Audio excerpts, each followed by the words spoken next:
Udah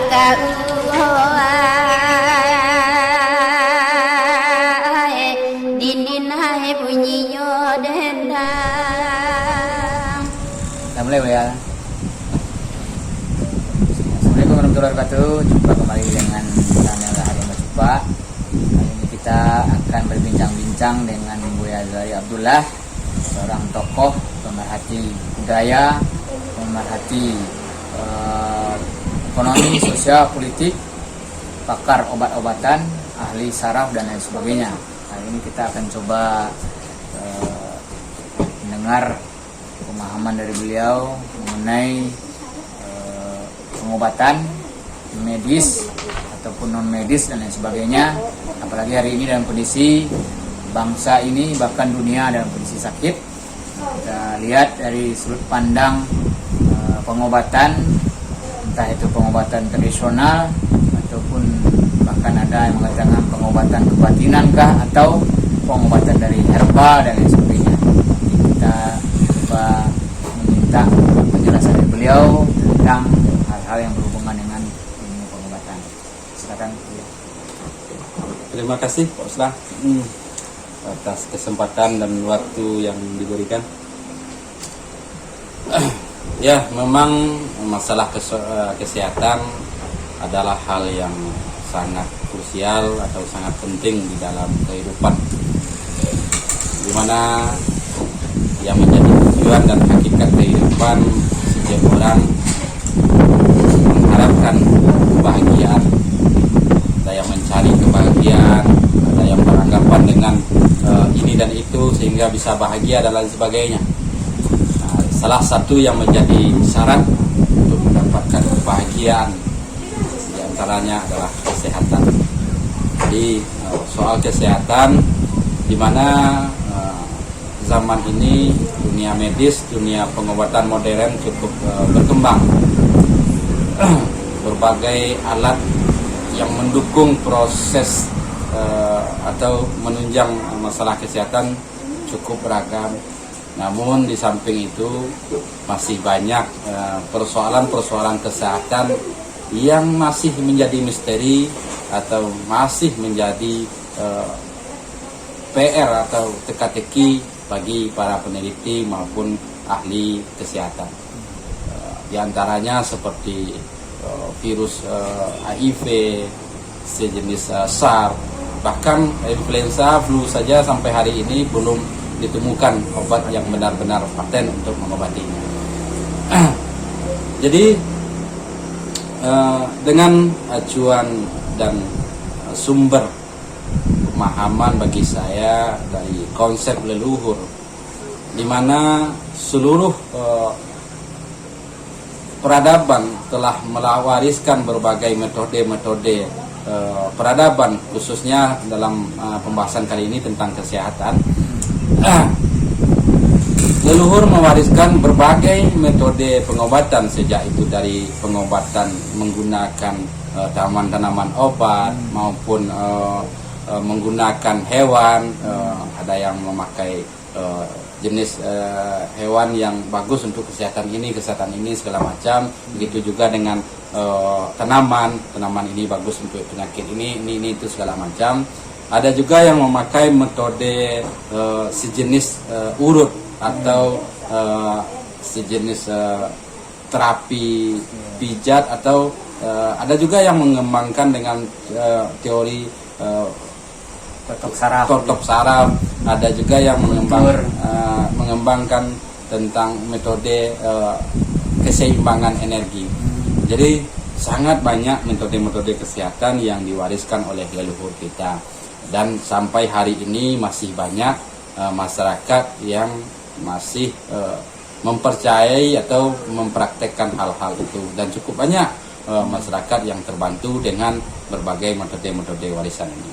Jadi dalam masalah saat ini seperti COVID, di mana melanda hampir seluruh negara di dunia ini, dan berbagai macam solusi untuk mengantisipasi penyebaran atau memutus penyebaran mata rantai COVID, berbagai program, berbagai metode telah diterapkan oleh negara masing-masing sesuai kebijakan pemerintahnya. Namun masih juga belum dapat mengatasi penyebaran virus dan rantai penyebaran virus COVID. Oleh sebab itu mungkin perlu kita kembali melihat warisan budaya kita, warisan leluhur kita, bagaimana perjalanan sejarah menjelaskan berbagai persoalan-persoalan penyakit telah terjadi pada masa-masa atau bagi kaum-kaum sebelumnya, dan berbagai solusi juga telah ditemukan. Seperti virus, saya pernah mengangkat tema tentang COVID ini seperti penyakit akut di ayam. Jadi penyakit akut itu kalau pagi ayam kan air ya, bahkan siang bisa habis kandang. Oh gitu. Jadi kalau dilihat dari informasi-informasi yang berkembang yang ada dari informasi COVID, kurang lebih kan seperti itu. Jadi virus yang satu orang terpapar kemudian bisa dalam waktu sesaat memapar banyak orang. Sementara kalau kita mengacu kepada konsep tradisi untuk mengatasi seperti contoh tadi penyakit pada ternak ayam, maka leluhur mengajarkan untuk memisahkan ayam yang sehat dengan ayam yang sakit, kemudian membersihkan kandang, kemudian menambah asupan nutrisi untuk meningkatkan daya tahannya, kemudian membakar sejenis tumbuh-tumbuhan yang dapat menetralisir bakteri yang dimana alam atau udara ini bisa tercemar oleh berbagai bakteri. Jadi itu diantara metode-metode yang dikembangkan. Bagaimana dengan tubuh? Sesuai konsep warisan, dalam metode pengobatan leluhur mewariskan sebuah filsafat yang luar biasa, mengatakan putih ubek dek ramuan, putih tawa dek malipek. Jadi putus di sini perlu dipahami dalam arti yang lebih luas, dalam arti kesempurnaan. Jadi bagaimana kesempurnaan obat membutuhkan ramuan atau racikan yang tepat dengan perhitungan atau diagnosa penyakit yang tepat. Jadi untuk mengantisipasi penyebaran virus COVID atau penyebaran memutus mata rantai penyebaran COVID, maka hal yang pertama kalau kita mengacu kepada konsep filsafat tadi, harus kita pahami jenis apa yang terdapat atau jenis apa virus COVID ini sesungguhnya. Nah, dari sinilah kita bisa menganalisa atau mencari obat untuk dapat mengatasinya atau menjinakkannya. Tapi yang terpenting sebagaimana dalam konsep kehidupan di Minangkabau, kalau memang virus itu hidup, maka ia akan bisa berkembang sesuai dengan tempat atau lokasi di mana ia berkembang. Maka untuk menyelesaikannya adalah kearifan daerah itu sendiri. Artinya sebagaimana ungkapan Pituah mengatakan, lima bumi dipijak, di sinan langit dijunjung, lima rantiang dipatah, di sinan nayi desawe. Artinya untuk mengatasi penyebaran COVID di Sumatera Barat khususnya, maka kearifan lokal Sumatera Barat lah yang paling tepat memberikan solusi. Sebab perkembangan virus tadi akan menyesuaikan dengan kultur yang ada di Sumatera Barat sendiri. Ini geografisnya, geografisnya segala macam. Sebab kalau memang virus itu hidup, maka ia akan menyesuaikan mencari inang atau induk tempat ia berkembang di mana induk itu ditemukan. Jadi kalau di Sumatera Barat, ia lebih dominannya adalah kearifan Sumatera Barat menyelesaikannya. Jadi dari Sumatera Barat lagi. Obatnya dari Sumatera Barat. Tepat kalau dari Cina vaksinnya gitu ya. Kurang lebih seperti itu.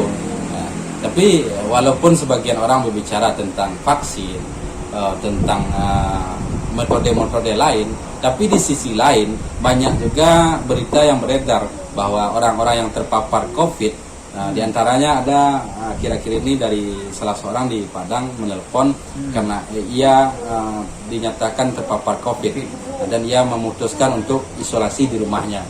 Kemudian menanyakan bagaimana penanganannya. Saya memberikan pandangan untuk kepadanya agar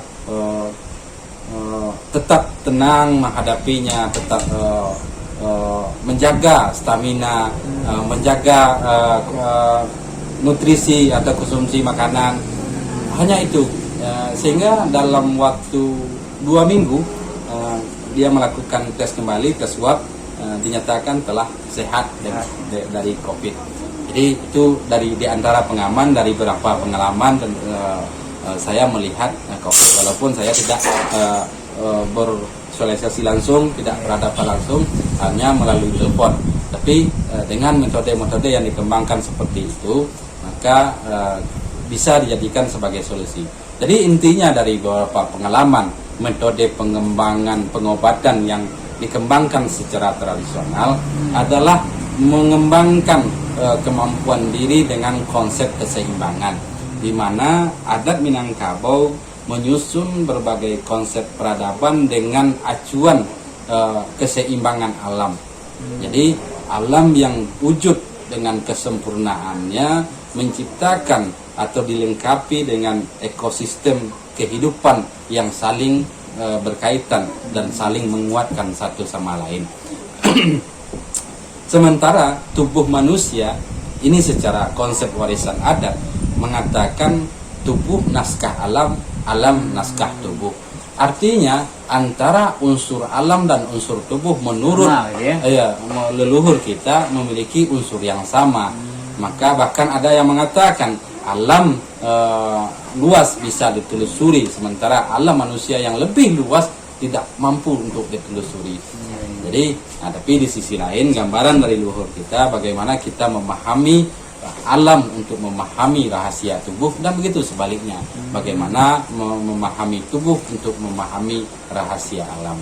Jadi dengan konsep keseimbangan, bagaimana kita menata keseimbangan pikiran, keseimbangan jiwa, sehingga mampu menciptakan ketenangan jiwa sebagai pegangan di dalam kehidupan.